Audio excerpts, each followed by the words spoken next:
magandang hapon sa ating lahat. Ayan, pwede mong bigyan ng I5 ang katabi mo. Ayan. Sabi mo sa kanya, I'm blessed this afternoon dahil katabi kita. Yeah, it's so good to see every one of you this afternoon. Ano po? And it's so good na tayo po lahat ng nasa church ngayon. Amen. So ano po nyo, itong week na ito ay napaka-busy ng ating mga kasama dahil nga po doon sa ginawa nating si Club. Pero we thank God so much. It was very successful. Mamaya po makikita po ninyo doon sa ating video kung ano yung lahat ng mga activities natin. Pero anyway, alam po nyo, this afternoon, I believe every one of us are ready for the Word. Amen? Ilan po sa atin ang ready nang tumanggap kay Lord? Ayan. So after the praise and worship, siyempre, kailangan, ano po yung praise and worship para kay Lord yan? Ang church po, ang pong service natin every Sunday, ay may tatlong bahagi yan. Yung worship para kay Lord. Ano po? And then yung word para sa atin. Kaya nga, kapag ka po, every time we go to church, kailangan simulan natin sa praise and worship because that is the only part of the service na para kay Lord. Ano po? And then the word is for every one of us. Okay, as much as every one of us is ready for the word, I would like to introduce yung ating speaker this afternoon. Ano po yung ang church natin, we're able to produce a lot of leaders who are, I believe, capable and called to share the word of God. Ito pong ano natin is one of my primary 12 and one dati, young people lang. Ano po, pero nag-groom sa loob ng church and now is one of the leaders po ng church. Ngayon po siya ay professional na teacher and ginagamit po ng Lord. So this afternoon, gusto ko pong introduce sa inyo ang ating speaker. Ano po, one of my primary 12 and one of the leaders of the church. Ayan po si Kevin Pacheco. Ayan. So hindi po ito first time niya. Okay? Hello, Kevin. Okay. God bless you.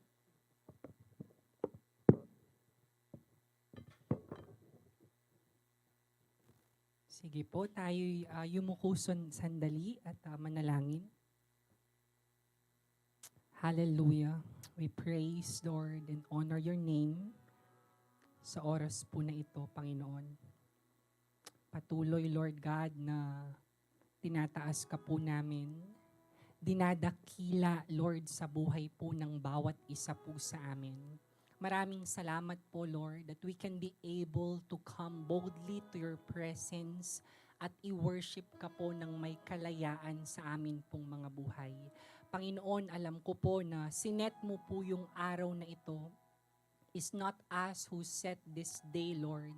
Alam po namin na kayo po yung may gawa ng araw po na ito.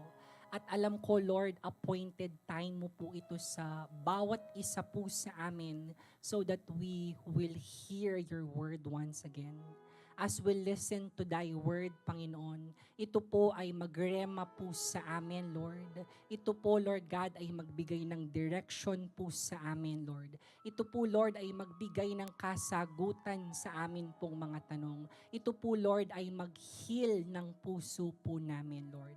Maging ganun din, Panginoon, sa puso po ng bawat isa na iyo pong ihanda as we listen to your word, Lord. Gawin mong matabang lupa yung puso namin para maging receptive po kami, Lord God, ready to practice your word, Lord Jesus. No resistance, Lord God. Just be ready, Lord God, na magpagamit, Lord, at i-practice lamang po yung inyong salita. Dalangin din po namin, Panginoon, na ang aming mga puso, Lord, will be ready not just only to receive, Lord God, but to encounter your Spirit today. Ma-fill in po kami, Panginoon, ng iyong kapangyarihan at ng iyong presensya sa oras po na ito. Holy Spirit, we invite you in this place, Lord God. Kayo po yung maglakad, Panginoon, sa lugar po na ito. At huwag mo pong lalampasan ng bawat isa po sa amin. May we all experience you today, Lord. Yun lamang po ang pinakarason po namin why we came here today, and that is to encounter you, Lord God, minsan pa sa mga buhay po namin. And today we declare the victory at lahat po ng kapurihan ay binabalik po namin sa inyong pangalan, and everybody will say, Amen and Amen. Praise God to that. Palakpakan po natin yung Lord. Again po, thank you po to Pastor Lawrence and Pastora Malu for giving us this chance to be able to share the word sa bawat isa po sa atin. I will go directly sa atin pong topic na pag-uusapan ngayong gabi, which is entitled Truth Matters. Okay? The importance of knowing the truth, no? Naniniwala po ba kayo na mahalaga ang katotohanan sa buhay po ng bawat isa sa atin? Can I hear na amen? Yes, I believe lahat po tayo nag-a-agree na mahalaga ang katotohanan sa mga buhay po natin, no? May mga tanong po ako sa bawat isa, no? Sino na po dito yung naloko? Ayun, no? May mga naloko na po, no? Sino naman dito yung nagpaloko naman? May mga tumatawa po, no? Sino naman dito yung ikaw mismo, niloloko mo yung sarili mo? Parang naglolokohan na lang tayo, no? Pero alam nyo po, masakit ang maloko. Kaya importante na dapat po alam natin ang katotohanan para hindi po tayo naloloko. Sino na pong naloko ng maling balita? Yung nalaman mo, sinabi sa'yo, only to find out yung palang balitang yon ay hindi totoo. Sino na pong naloko dito ng online shopping scam? Nakita mo sa picture ang ganda ng item. Binasa mo naman yung mga reviews, ang gaganda ng feedbacks and comment. Pagdating sa'yo, ibang product yung dinala. Hindi po ba ang sakit nun? Kasi nagbayad ka eh. Meron kang nilabas, pera na galing po sa inyong bulsa. Sino naman po dito yung naloko ng online investment scam? Yung pinangakuan ka na lalaki yung pera mo, okay? At magge-generate ka ng maraming pera. Pero ang requirement ay kailangan mong magbigay sa kanila ng pera sapagkat yun yung gagamitin nilang puhunan para mapalakad yung pera mo. Only to find out, nung nagbigay ka na ng pera, hindi mo na ma-contact yung person na kaka-transact mo. Naloko na naman. So masakit po yon, especially kung yung pera na ininvest mo ay sobrang laki. Sino naman po dito yung naloko ng online dating scam? Yung pinangakuan ka na bibigyan ka, padadalhan ka, at sinabi mahal ka. Only to find out, hindi ka naman pala mahal. Masakit na naman kasi pinaglaruan po yung emotion, yung mental, even yung pera or financial matter, pinaglaruan na din po, no? So, masakit po yung maloko katulad ng sinabi ko po kanina. Masakit ang maloko. Tama po? Kaya mas masakit din yung ikaw mismo nagpapaloko ka naman. At mas masakit yung sarili mo, niloloko mo na lang. Kaya po mahalaga na ang katotohanan ay palagi po nating alam sapagkat sa katotohanan, alam po natin yung gagawin po natin. No? Paano po itong mga lies na to negatively impact our lives? No? Nagbibigay po ng epekto itong mga kasinungalingan na to sa atin pong mga buhay, no? Tignan po natin yung story of Adam and Eve in the Garden of Eden. Basahin po natin siya sa Genesis chapter 3 verses 1 to 7, no? Sabi po niya, "Now the serpent was more crafty than any of the wild animals the Lord God had made. He said to the woman, 'Did you really say you must not eat from any tree in the garden?' The woman said to the serpent, 'We may eat fruit from the trees in the garden, but God did say, you must not eat fruit from the tree that is in the middle of the garden, and you must not touch it, or else you will die.'"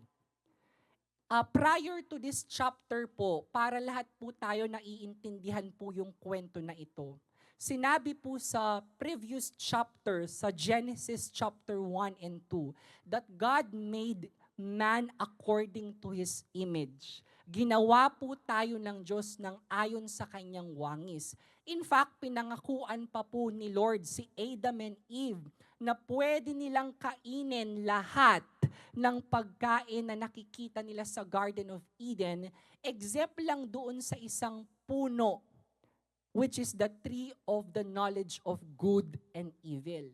At eto po yung pagpasok ng kasinungalingan. Listen, eto po yung pagpasok ng kasinungalingan doon. Sabi po ni Satan or the enemy in itself, did God really say, you must not eat from any tree in the garden? In other words, tinatry niya pong i-twist kung ano yung original word na sinabi ng Panginoon.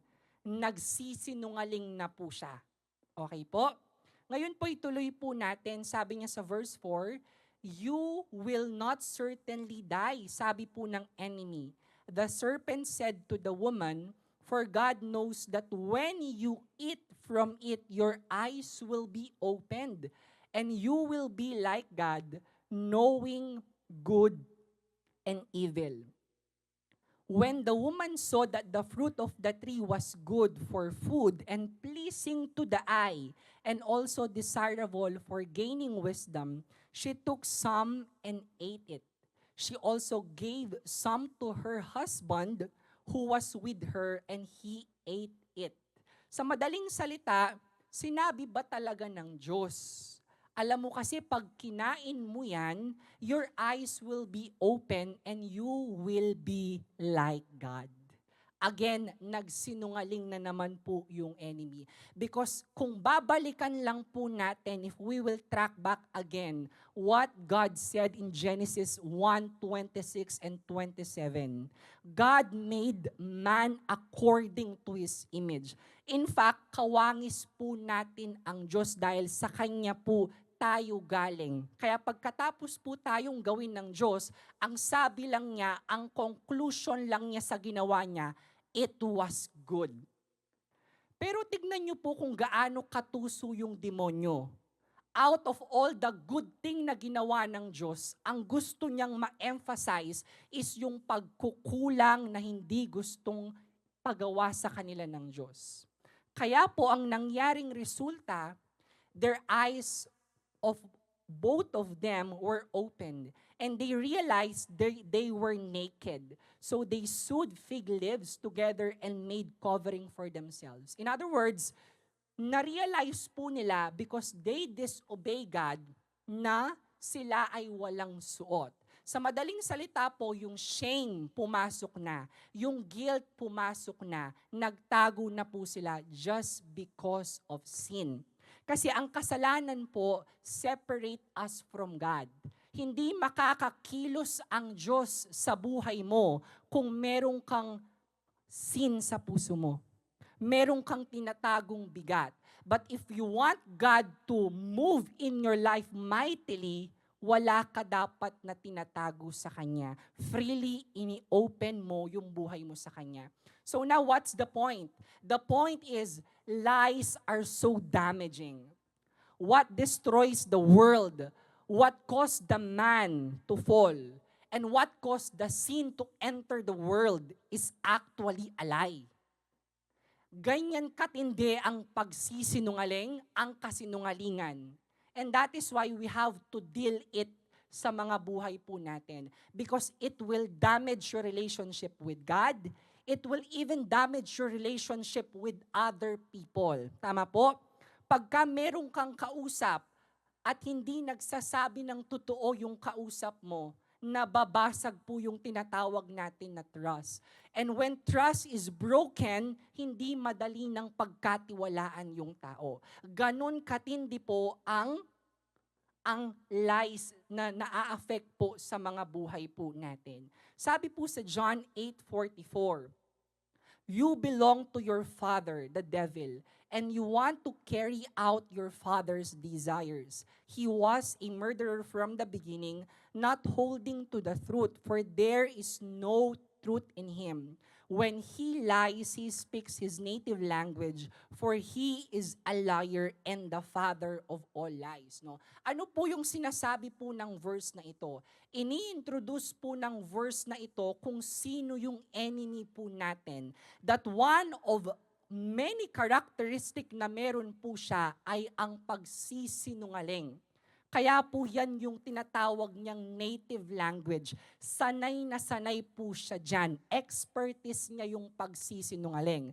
At paano po yan nangyayari sa buhay po natin pagka nakakaramdam ka na ng guilt, ng shame, to the point that it will separate you from the presence of God. Hindi na po yun boses ng Panginoon. Boses na po yun ng demonyo. Tama po? Sinabi niya, huwag ka nang mag-attend ng church. Tignan mo yung ginawa mo. 'Di ba kanina ginawa mo lang 'to. And then suddenly you feel guilt. You feel shame about yourself to the point na ayaw mo nang lumapit sa Panginoon. Those are lies that comes from the devil. But today there's a good news. The good news is that God is truth, and when we know Him sa mga buhay po natin, our life will be free. Sabi po sa John 10:10, His only intention is to come and steal, kill, and destroy. But this is the good news to Jesus, about Jesus. No? Sabi po niya, I have come that they may have life. Tayo po yun. And have it to the full. Ang intention po ng demonyo ay pumarito para nakawan, sirain po yung mga buhay po natin, to steal something from you. Nakawin po yung joy mo. Nakawin yung peace mo. Nakawin yung mga bagay na magaganda sa'yo. Patayin niya po yung dream na tinanim ng Lord sa'yo. Patayin niya po yung purpose na tinanim ng God sa buhay mo. Patayin niya po kung ano po yung desire and passion that God put into your heart. And definitely, He wants to destroy every beautiful relationship that you have. No?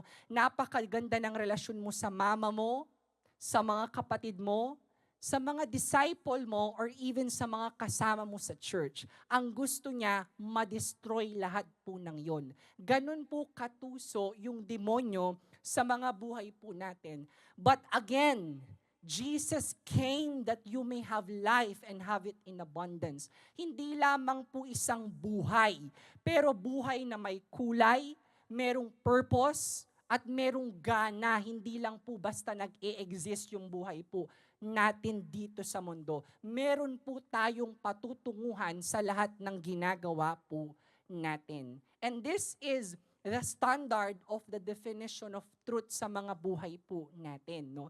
Sabi po ni John MacArthur, he's a pastor and a teacher of Grace Community Church. Sabi po niya, here is a simple definition drawn from what the Bible teaches. The truth is that which is consistent, okay po, with the mind of God, with the will of God, with the character of God, with the glory and being of God. Even more to the point, truth is the self-expression of God. Truth is not just a concept, but He is a person and His name is Jesus sa mga buhay po natin. Now, I want you to underscore yung word po na consistent. Ang katotohanan po ay si Jesus. Ibig sabihin, lahat ng inisip po niya, lahat ng gusto niyang gawin at ipagawa sa atin are all written in the Word of God. And that is why the Bible is our final authority, is our standard of what is truth sa mga buhay po natin. Now, yung word po na consistent, ibig sabihin hindi nagbabago po yung mga sinasabi po ng Diyos sa mga buhay po natin. Again, hindi po katulad ng tao ang Diyos. Kasi ang tao kasi, pwedeng pag may sinabi, He said it one way sa word po niya, but do otherwise sa kanyang action naman. Hindi po ganyan ang Diyos. Ang Diyos pagka nagsalita, that is already a law. every word that comes out from the Word of God is already a law. Meaning to say, lahat ng yon may consistency sa lahat ng gusto niya pong gawin sa mga buhay po natin. And why truth matters now? Nalaman po natin na malaking damage ang nagagawa po ng lie sa mga buhay po natin. Nalaman din po natin kung ano ba yung standard talaga ng katotohanan na kailangan po nating paniwalaan sa mga buhay po natin. And why it matters sa mga buhay po natin. Bakit nyo po bibigyan ng interest na pakinggan yung isang nagsasalita? Ano po yung isang characteristic para pakinggan mo yung isang nagsasalita na nasa harapan mo? Kapag ka alam mo yung nagsasalitang yon, yung sinasabi niya, merong kang pakinabang na makukuha doon sa sinabi niya. Tama po ba ako? Halimbawa po, sinabi ko sa inyo na, alam nyo, after nito, uuwi ako ng bahay, matutulog, magpapahinga. O ano ngayon? So hindi nyo naman po masyadong bibigyan ng halaga kung ano yung sinabi ko sapagkat wala ka naman pakinabang dun sa sinabi ko. Pero pagka yung information na sinabi sa'yo, makakakuha ka ng pakinabang one way or another, I believe gagawa ka ng action para lang magawa yon. And that is why truth matters dahil meron pong pakinabang yung word ng God sa buhay po natin. Tama po? The Word of God makes us wise, sabi po ng Bible. The Word of God gives us direction sa mga buhay po natin. The Word of God is like a lamp unto our feet and a light to our path.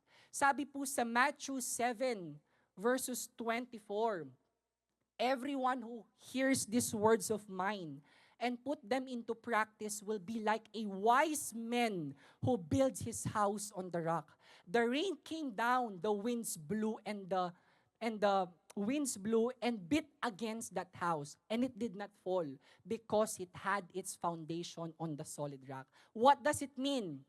Ang salita po ng Diyos, it covers all the need that we need sa mga buhay po natin. Yung mga wants po natin, kaya po sagutin ng Diyos. No? It makes us wise. Natututo po tayo sa Word of God. Nabibigyan po tayo ng tamang direction ng salita po ng Diyos sa mga buhay po natin. Now, that we understand that this matters sa mga buhay po natin, I want to give you some areas naman po in our society where truth is very much important. No?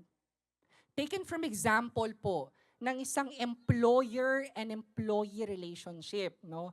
Meron po sa mga mailan dito, I believe nagtatrabaho na po, no? At nasa field na po ng pagtatrabaho, ano po?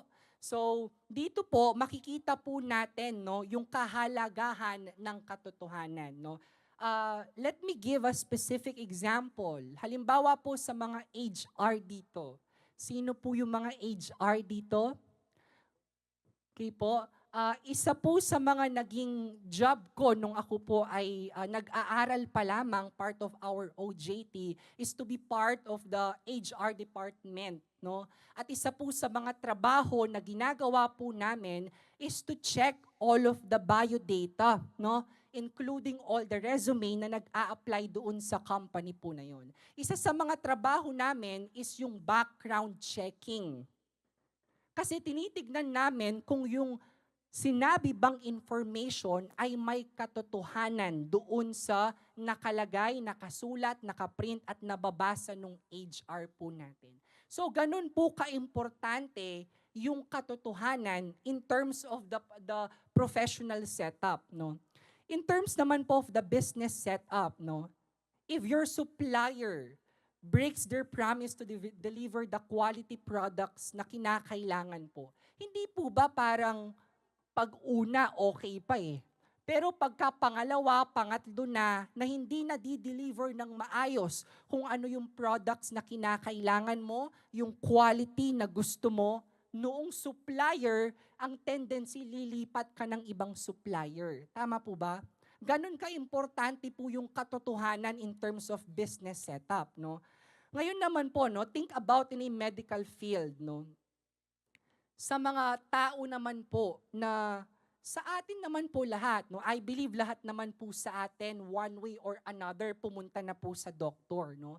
At pagka sinabi mo sa doktor kung ano yung sakit mo, hindi pa magsusulat yan. O eto yung reseta, eto yung gamot na kailangan mong inumin, eto yung kailangan mong gawin.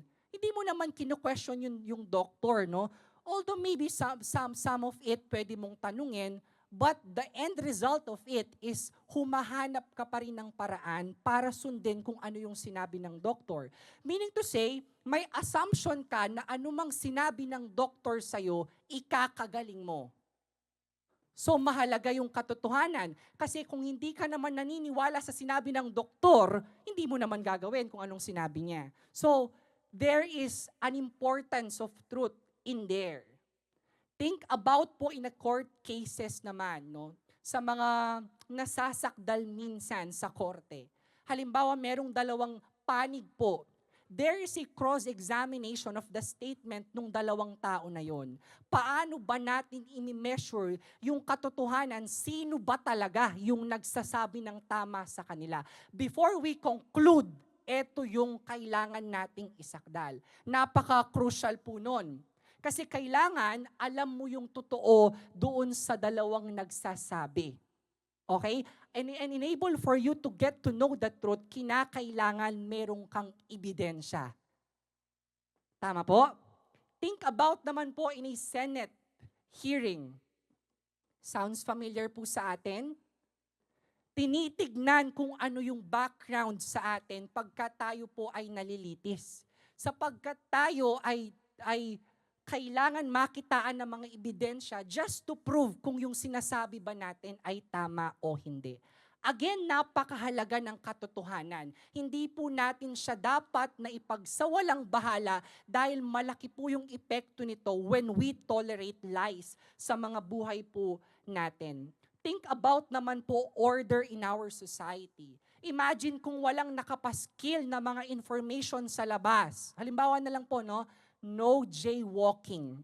Information po yon para malaman natin kung saan tayo dadaan, ano yung tamang daan na dadaanan po natin. Imagine niyo na lang kung wala pong information na ganon. What will happen? Magkakagulo-gulo po tayo kahit saang daan na lang dadaan po tayo. Are you getting the point? In other words, kung wala pong katotohanan sa mga order na binibigay po natin, magkakalabo-labo po tayo. And that is why truth will give us peace and order. It will set all things into order. Ganun po yung ginagawa ng katotohanan at hindi ng kasinungalingan. As a relational beings po, we put a premium on truth because we know that if there is any untruth in there, the trust breakdowns. Tama po ba? Tayo po nakikipagrelasyon, we are we are relational being. Sa madaling salita, nakikipag-communicate ka, araw-araw may nakakasalamuha ka, nasa bahay ka, nasa school ka, nasa trabaho ka, lahat ng yan ay tawag po relational being because we communicate to other people. At sa lahat po ng relationship po na yan, isa po na vina-value po natin bilang isang tao is kung totoo ba yung taong sinasamahan ko. Tama po ba? Kasi alam mo, pagka hindi totoo yung tao na sinasamahan mo at merong untruth dun sa mga sinasabi niya, what will happen is that the trust will break down. Tama po? Sa mga student naman po dito, halimbawa, why is it important for us teachers or sa mga guro na kinakailangan i-double check ng mga teachers yung sinisend ng kanilang mga estudyante? Kasi napakahalaga na output talaga yun ng bata na nanggaling sa kanya. Kasi kung hindi yun output ng bata na nanggaling sa kanya, hindi niya yun gawa. So therefore, zero siya doon. Kasi hindi siya ang nagpagod nun, hindi siya ang gumawa nun. Ang gumawa nun, ibang tao. Ang tawag po doon ay plagiarism na. In other words, we value truth so much because it is very important. At na-establish na po natin na ang katotohanan na ating pinag-uusapan is in the Word of God. And why truth matters, it's because it is the way in which we come to know God, please God, and be with Him eternally. Because it sets us free from our wickedness and dispels the lies of the enemy.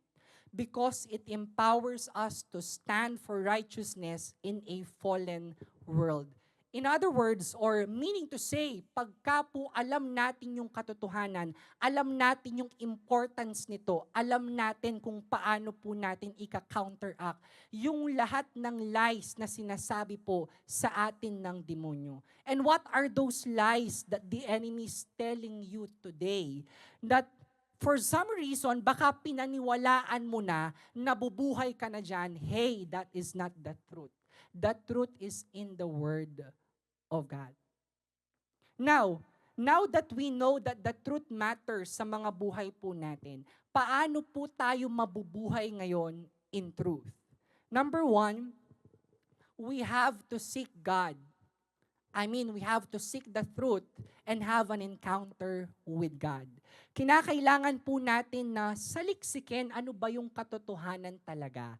In other words, you have to put an effort to find the truth, to seek the truth. At yung pong truth na pinag-uusapan natin ngayon is Jesus Himself. Kinakailangan po nating ma-encounter muli ang Panginoon sa mga buhay po natin. Sabi po ng Lord in John 14:6, Jesus answered, I am the way and the truth and the life, and that no one comes to the Father except through me. Dinideclare na po ng God sa ating lahat that He is the way, He is the truth, and that He is the life sa mga buhay po natin. No? Anong way na po yung mga ginawa po natin na hindi naman nag-work? God is saying to you right now, He can make a way when there seems to be no way. Ano na po yung mga kasinungalingan na in-entertain po natin? God is saying He is the truth in your life. And that when you abide in the truth, sabi po ng Bible, you will be free sa mga buhay po natin. And that He said, He is the life that we need sa mga buhay po natin. Tignan po natin yung buhay po ni Peter, kung paano siya mismo na-encounter niya yung katotohanan sa kanya pong buhay, at kung paano po ito ay nagbigay ng pagbabago sa kanya pong buhay. He is the guy who walked on water during the storm. Natatandaan po ba natin yung kwento po ni Peter? Okay, siya po yung naglakad sa tubig. Pero dahil nag-doubt po siya, lumubog din po siya. And thank God po, no, sinalo po siya ng Diyos sa kanyang pagkahulog sa tubig. No? Bakit po siya nakalakad sa tubig? Simply because he has faith with God. No? At bakit siya lumubog naman sa tubig? Because he doubt the ability of God sa buhay po niya. Ang galing po, no? Kasi yun yung nagawa po ng kanyang pananampalataya. Siya ay nakalakad sa tubig, no?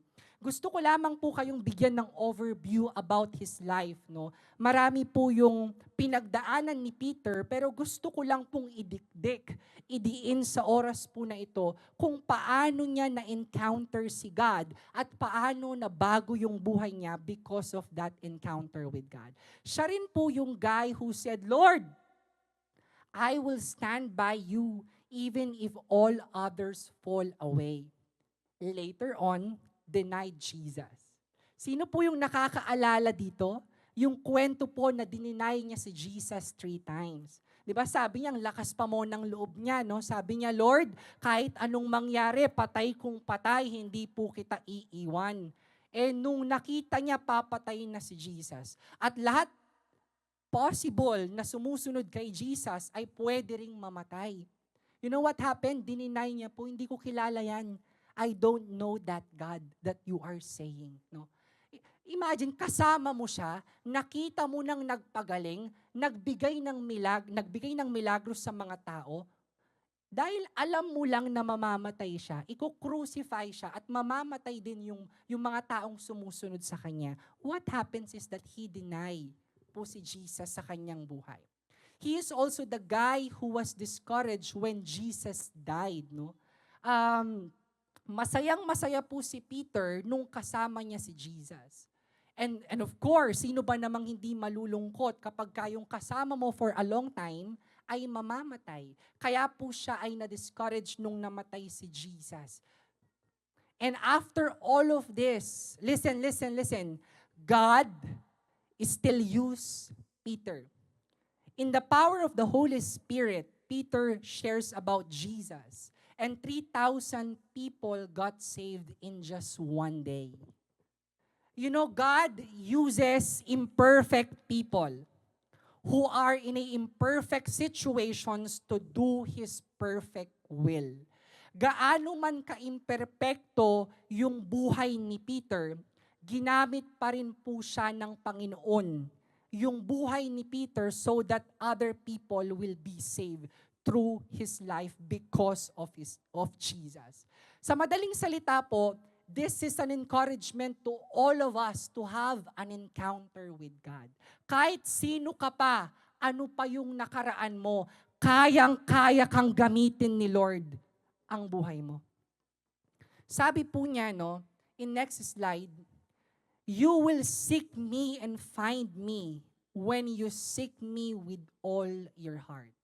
And this is the answer of the Lord. I will be found by you, declares the Lord. Probably yung iba po sa atin dito, pumunta lang kasi alam mo nakaset ka na pumunta ng Sunday sa church. Pero nandun pa rin ba yung expectation mo na sa tuwing nag-a-attend ka ng Sunday, gusto mong ma-encounter ang God sa buhay mo? Sabi ng Lord, sino man yung naghahanap sa akin, subalit hinahanap nila ako ng buong puso, they will find me. Kinakailangan na i-open mo yung puso mo sa Panginoon if you want to experience once again a relationship encounter with God today. And this is the answer of the Lord. If you really truly seek me with all your heart, mahahanap mo ko. And I'm telling you, if you truly seek God with all your heart, your life will never be the same again. I will repeat, if you truly seek God with all your heart, your life will never be the same again. Dahil wala po akong nakilala na nainkwentro ang Panginoon na bumalik ulit sa dating buhay. Maybe or possible na sila ay bumalik. But if that is a true encounter with God, babalik ulit sila sa Lord at magpapagamit ng buhay para sa Panginoon. Now, why truth matters? Dahil kaya pong mag-transform ng buhay ng katotohanan about the Word of God. It matters because it can transform the life of one person. At dahil pala nakakapag-transform ng buhay itong katotohanan na pinag-uusapan po natin, it is just but right for us to share the truth.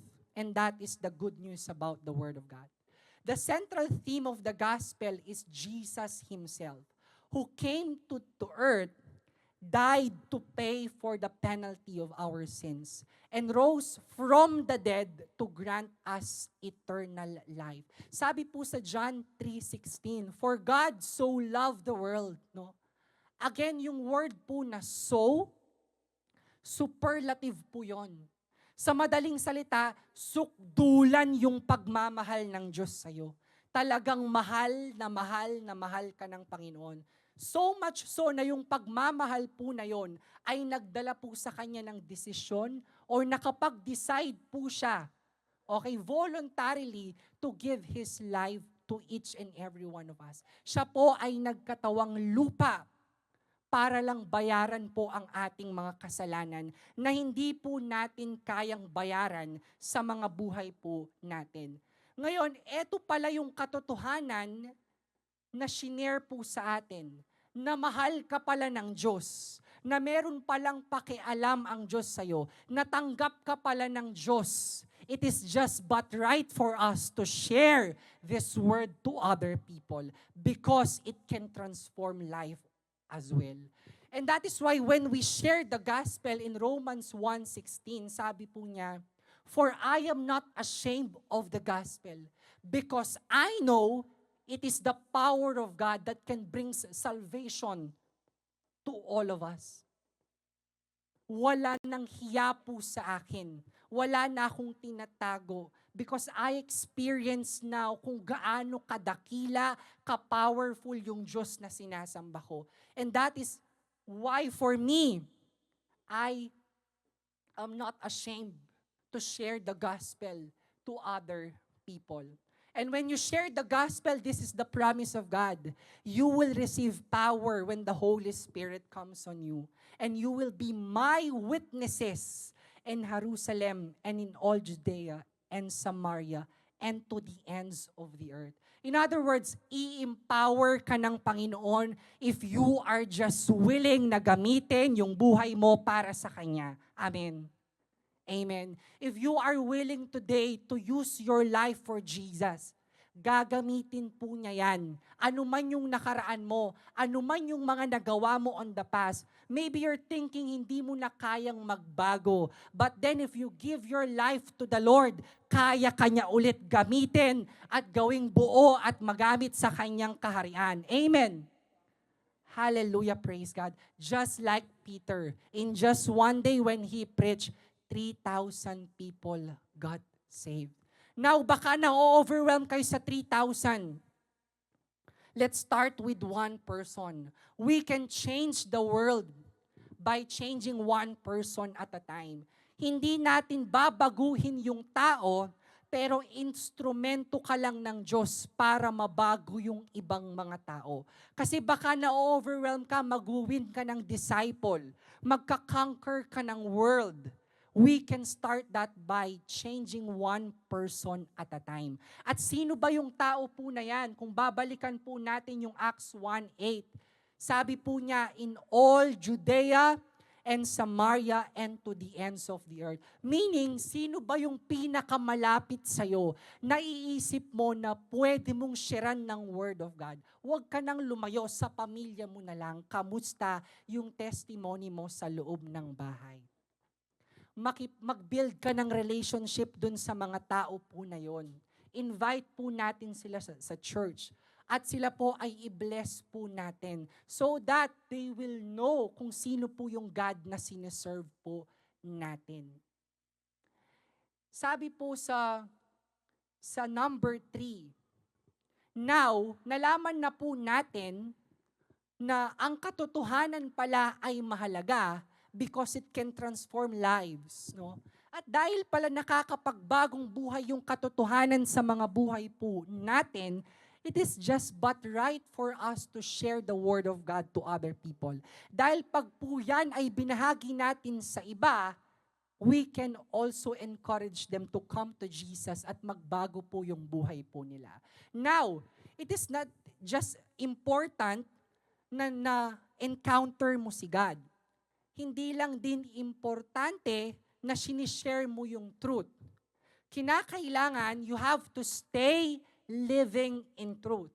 You have to live a transformed life. Hindi pwedeng you're sharing the truth and you're living otherwise, dun sa katotohanan po na yun. Kinakailangan kung ano yung sinasabi mo, pinoproclaim mo, consistent sa kung anong buhay na meron ka sa araw po na ito. Sabi po sa Matthew 7:15-20, watch out for false prophets. They come to you in sheep clothing, but inwardly they are ferocious wolves. By their fruit you will recognize them. Do people pick grapes from the thorn bushes or figs from thistles? Likewise, every good tree bears good fruit, but a bad tree bears a bad fruit. A good tree cannot bear bad fruit, and a bad tree cannot bear good fruit. Every tree that does not bear good fruit is cut down and thrown into the fire. Now, I underscore verse 20 kasi gusto kong tumama po itong lahat sa atin. No? Thus, you will know them and recognize them by their fruit.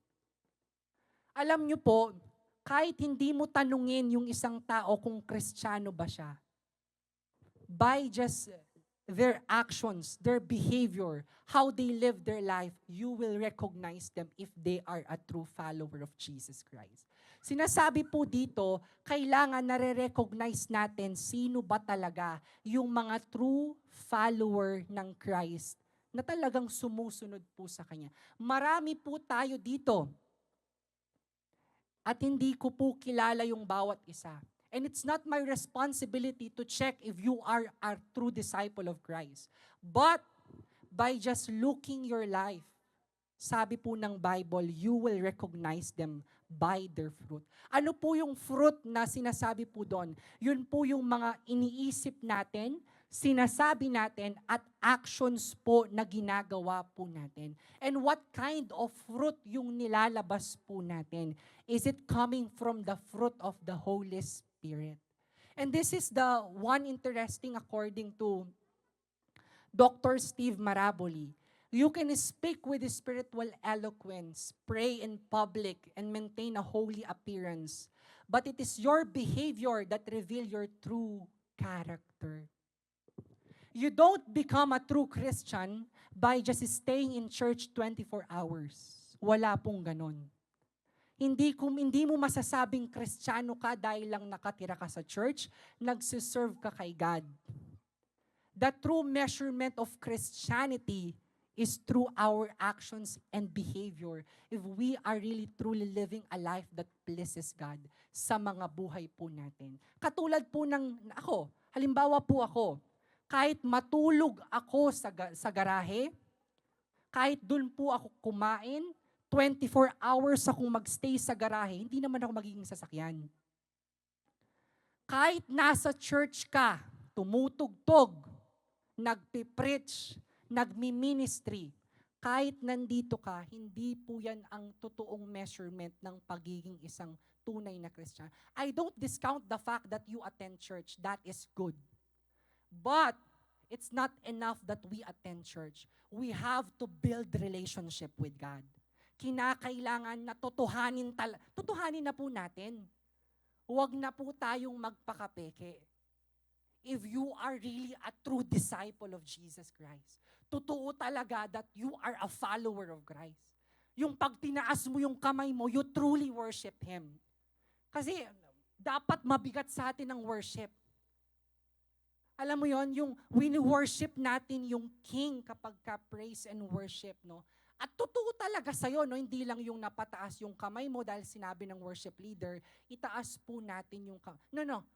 When you truly worship God, no? Kapag ka totoo talaga yung pagiging Kristiyano mo, kusang lumalabas yung pagpupuri, kusang lumalabas yung pagsaserve mo sa Kanya, kusang lumalabas yung pagiging totoong Kristiyano mo. Is that an amen? Sa mga buhay po natin. And paano ba talaga natin malalaman if we are really a true disciple of Christ? You know, this strikes me, no? Because many people right now claims that they are Christians, but their lives shows otherwise. And God said in John 13:15, listen to this, by this, everyone, you will know that you are my disciples if you love one another.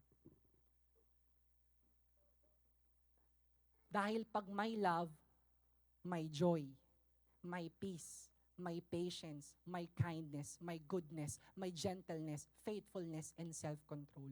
Now ang tanong, are you doing otherwise dun sa mga nabanggit ko po kanina? Kamusta yung pagiging Kristiyano po natin? In fact, this verse po is referring to us Christians. Kamusta po tayo bilang isang church? Are we truly living to love one another, to help one another, and not just to easily judge one another when they come to church? No? Tama po. Lahat po ng pumapasok sa church, lahat po ng yan ay makasalanan, including me. And that is why we need Jesus dahil siya lang po yung totoong makakapagbago ng buhay po natin. Wala po dapat hate. Hindi po dapat tayo easily nagja-judge ng ibang tao. Hindi mo rin chinichismis yung kasama mo sa cell group. Hindi na siya care group, chismisan group na yung nangyayari. Kailangan we build each other up. Kailangan nagpapalakasan tayo. Kailangan tinutulungan natin yung bawat isa because that is what church defines, no? Dapat habang nag-a-attend ka ng church, umaayos yung buhay mo. Lalong lumalago yung faith mo. Lalo kang lumalakas. Hindi yung nung nag-attend ka ng church, lalong napasama yung buhay mo. Hindi dapat ganon. Dapat siguraduhin natin when we attend church. Yes, I know lahat tayo may pinagdadaanan, and in the church will not cannot solve to change your problems. But Jesus Christ is the Lord of this church. Therefore, when we attend this church, nagbabago po yung buhay po natin. Hindi po tayo lalong sumasama. Lalo kang bumabait. Lalong gumaganda yung buhay mo. Lalong umaayos yung buhay mo. Lalo kang natutuwid. Lalo kang natatama. Tama po ba? Tama ako. Palakpakan po natin ang Diyos. Tama. So, may tama po ako. Okay, praise God. So, can I invite everyone to please all stand po? This is where will I end po, no?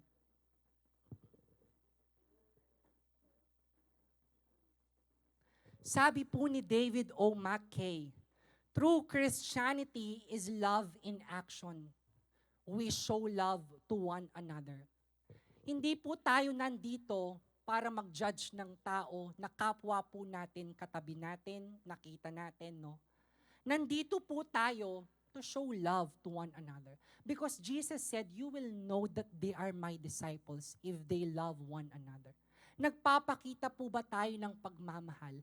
Let's not just box inside the church. Kamusta po yung buhay mo sa loob ng bahay? Kamusta yung buhay mo kasama yung mga kaibigan mo? Nandun pa rin ba yung pagmamahal? And I'm preaching this, but deep inside, mahirap po ang magmahal. Lalo na kung yung tao hindi ka mahal-mahal. Kasi kung binibless mo ko, sinasamahan mo ko, hindi mo ko sinasabihan ng mali, madali kang mahalin. Pero pagka may nakita, may sinabi ka, alam mo yon, you're getting the point. Kaya nga, Lord, tulungan mo akong magmahal. Nung pinag-pray mo yon, lalo mo siyang nakita. Lalo mo siyang nakasalubong sa daan. And that is what Jesus did. Maraming nagkiklaim, Lord, I love you. Sila na nagsasabi, Hosanna, Hosanna, Hosanna in the highest. Sila din po yung nag-declare, crucify that person. Are we truly a disciple of Jesus Christ? Maybe all of us here, no, we raise our hand. We tell that we are a disciple of Jesus Christ. But the question is, meron ka bang tunay na relasyon sa Panginoon? Yun po yung importante, no? Salamat. Lahat po ng ginagawa natin dito is just a byproduct of our relationship with God. But the question is, how is your relationship with God? Kamusta yung pagdi-devotion mo? Kamusta yung pagpe-pray mo? Mainit pa ba yung puso mo to win souls and make disciples for Jesus? Nandun pa ba yung fire? Again, to win soul for Jesus Christ. There is no better way to manifest the love for God than to show an unselfish love for your fellow men. Kaya po, pag yung tao pumasok ng church, alam nila they are at home. Hindi sila naaaloof, hindi sila aalis. Because this church can bring care, can bring love to other people. Yun po yung mission po natin. Now, in my last slide, Jesus called himself the truth. He was full of truth. He told the truth. He came to the world to bear witness of the truth. Truth is not a concept. He is a person, and his name is Jesus Christ. Shall we all bow our head? Oh, hallelujah. We praise you. We honor you, Lord. Kamusta yung relasyon mo sa Panginoon? Pwede po bang tutuhanin na natin? Ayan pong bawat isa na tayo pong lahat ay yumuko at tayo po'y manalangin. Aman Diyos, maraming salamat po sa lahat po ng pagpapala na aming natatanggap sa buong linggong ito, Panginoon. Salamat po sa katugunan, sa lahat ng aming mga panalangin, sa pag-iingat mo sa aming mga pamilya, sa pagtugon mo sa mga pangangailangan namin, sa pag-promote mo, sa pag-bless mo sa aming mga finances, sa aming mga healing, sa physical namin, emotion namin.